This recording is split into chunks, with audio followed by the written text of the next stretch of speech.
Hi, it's NuWave Oven Recipes, and I'm going to be cooking up today some Beyond Burgers, but not the same type of Beyond Burger that I cooked up before in the Cuisinart Digital Air Fryer Toast Oven. This Beyond Burger is a newer, like 2.0 version from the folks that make the Beyond Burger. They say this one is meatier than the previous one. So we're going to cook this up in the NuWave Primo Grill Oven. The last video really got some folks stirred up, so we're going to see how we stir it up this time. We're going to go for it again with the new Beyond Burger that's supposed to be meatier, although it's not meat. It's meatier, but it's not meat, but it's meatier. And even though it's not meat and it's all plant-based, they recommend you cook it for your safety. Anyway, we're going to get cooking it right now. Alright, so was at a local market today and walking past the fresh foods aisle, and they had the new Meatier Beyond Burger, and I said, I gotta get it, gotta get it. So here it is, and you see that this one, you know you've got the newer one if the packaging says now even meatier. Marbled juices, complete protein. So, you know, it's Beyond Meat, Beyond Burger, plant-based patties, no soy, no gluten, 20 grams of plant protein per serving, non-GMO, project verified. Got the stamp.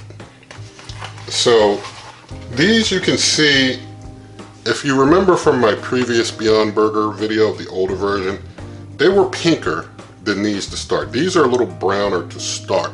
They got a little more brown on them to start. And they're supposed to cook up more browner like a burger would. So I'm going to set that down here and going to basically just go on the back here a little bit and see if I can make this visible to you, if I can. But basically we see the nutritional facts here, so you can see those for yourself if that's within good view for you. And basically to cook them, you're supposed to keep them refrigerated and cook within 3 days of opening. Do not refreeze. And you're supposed to basically preheat a grill or pan to medium-high to high heat and cook for about 4 minutes per side. And they're supposed to be done at 165 degrees Fahrenheit. So this is what I am going to do.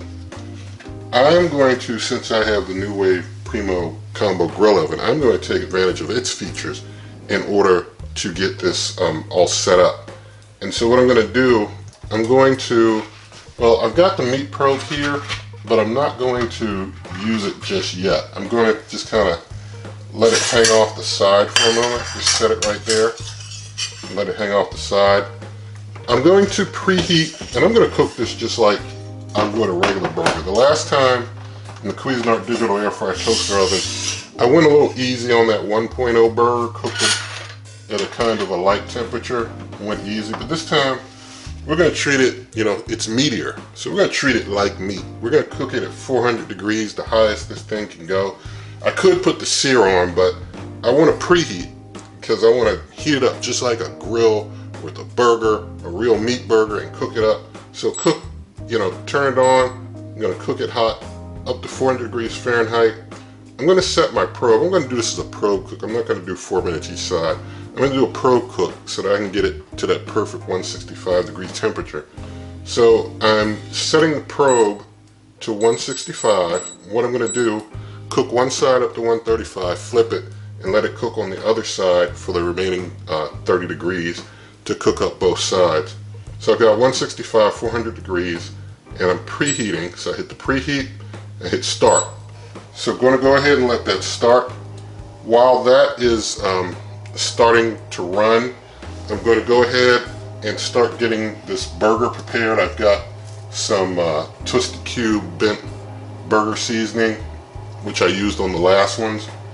And so I'm going to basically get this open. I'm going to just season both sides, and as soon as this grill oven is fully preheated, I'm going to go ahead and put the burgers in.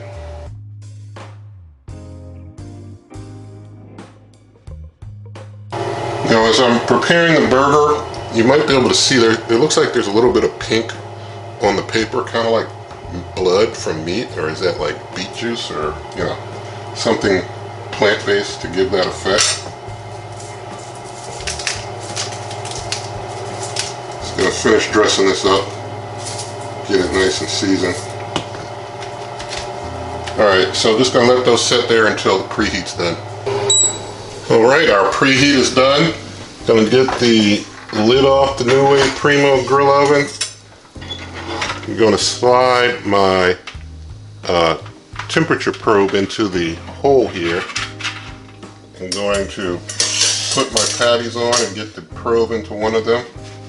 Let me get the patties off. One patty. Patties. And put the probe nicely into this one here. And now the NuWave Primo will be able to track the temperature and to basically cook the temp. So I'm going to hit start. You can see the patties starting out at about 48 degrees Fahrenheit. When it gets to 135, I'm going to flip it. I'll have to take the probe out with some heat resistant gloves and put it back in so that when I'm flipping it I don't mess it up at all. Alright, I can tell you as it's starting to sizzle and cook, it doesn't smell like cooking beef to me. It's hard to describe. It's not beef. It's, you know, it doesn't smell like a carrot, but it doesn't smell like beef. It doesn't smell bad. It doesn't smell fabulous either.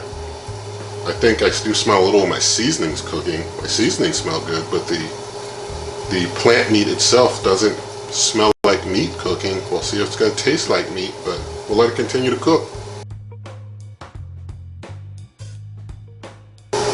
Alright, at this point in the cook, I am smelling something that smells just a little bit like beef. You know, I don't know, you know, maybe one of those plant substances they put in there to fake meat is doing its thing.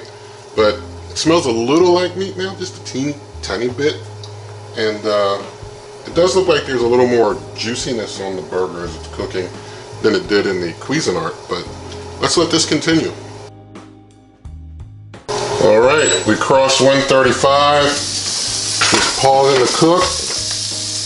Getting a lot of smokiness. Hey, that's kind of like meat, right? You get a lot of smoke. Look at sear marks. Alright, we got sear marks. I'm going to stick it into this patty this time. The meat probe into this patty here. And going to flip this one over. Alright, I'm going to get my lid back on. And just let that set like that, and we'll hit start again. And I guess maybe we got some carryover heat or something, but it's saying that it's at 152 at this point for the meat. But we'll let this continue to cook till it's done. Alright, while it continues to cook, I'm just going to take my homemade bread here. As you can see, it's really, homemade bread's really large, so I take basically like a half of a slice for a sandwich because it's so big. I do my own homemade bread here. And anybody interested in homemade bread, you can see my video about when I got the bread machine and started doing the homemade bread thing using the bread machine. I'm going to take some mayo and put it on the bottom of this piece of bread here. I'm basically going to do mayo, ketchup, mustard, same condiments as before. Got 2 slices of Haverty cheese. I will make this a double burger again.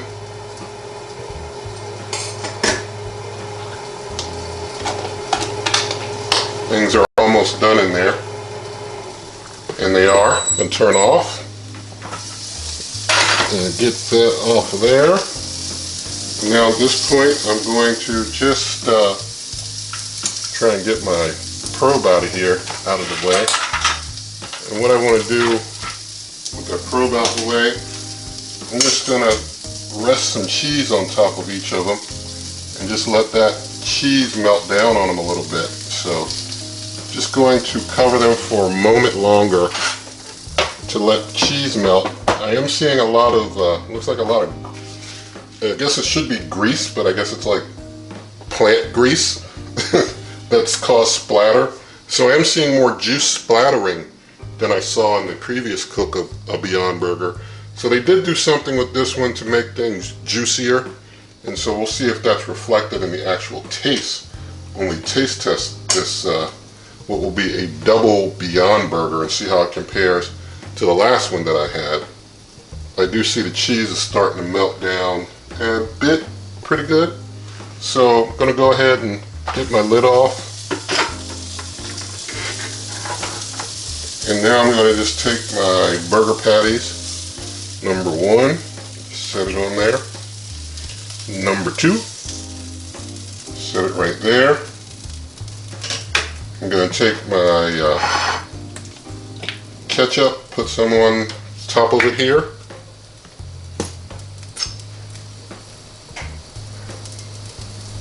And although I usually do taste tests without condiments, I always, when it comes to burgers, I usually always build the burger, you know, to taste it like a burger. So, did the same with the previous Beyond Burger and doing the same here. So we've got our mayo, ketchup, mustard on our Meatier Beyond Burger because it's meatier than ever before. So there you have your Meatier Beyond Burger. I'm going to get the camera moved and we'll taste test how meaty the Meatier Beyond Burger really is. Alright, here is our double Beyond Burger, double Beyond Cheeseburger. So let's do a bite in here.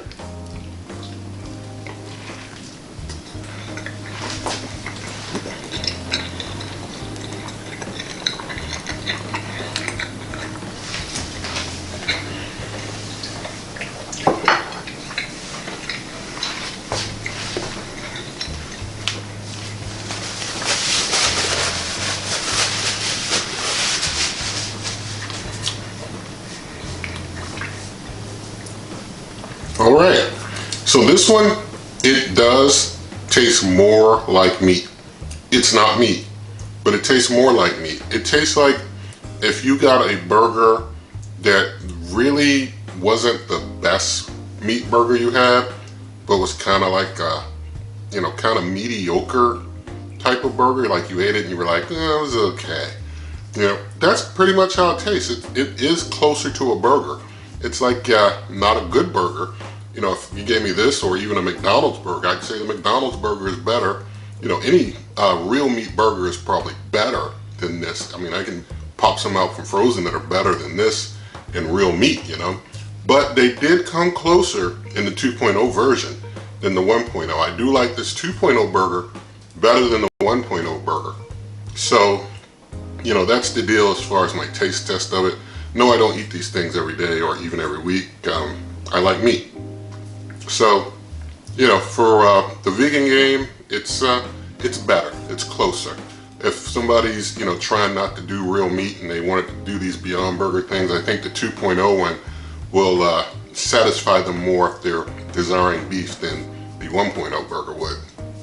But anyway, whatever your preference is, I respect it, and let's be respectful in the comments as well. And so you can find this and other recipes, heating instructions and such for the NuWave Primo Grill Oven and other types of cookers at superwaveovenrecipes.com. You can always come to this YouTube channel through waveovenrecipes.com. Also Twitter and Instagram, Wave Oven Recipes, the podcast, anchor.fm/waveovenrecipes. And if you like the video, give it a thumbs up. Share the video with a friend, subscribe to the channel, and good eating.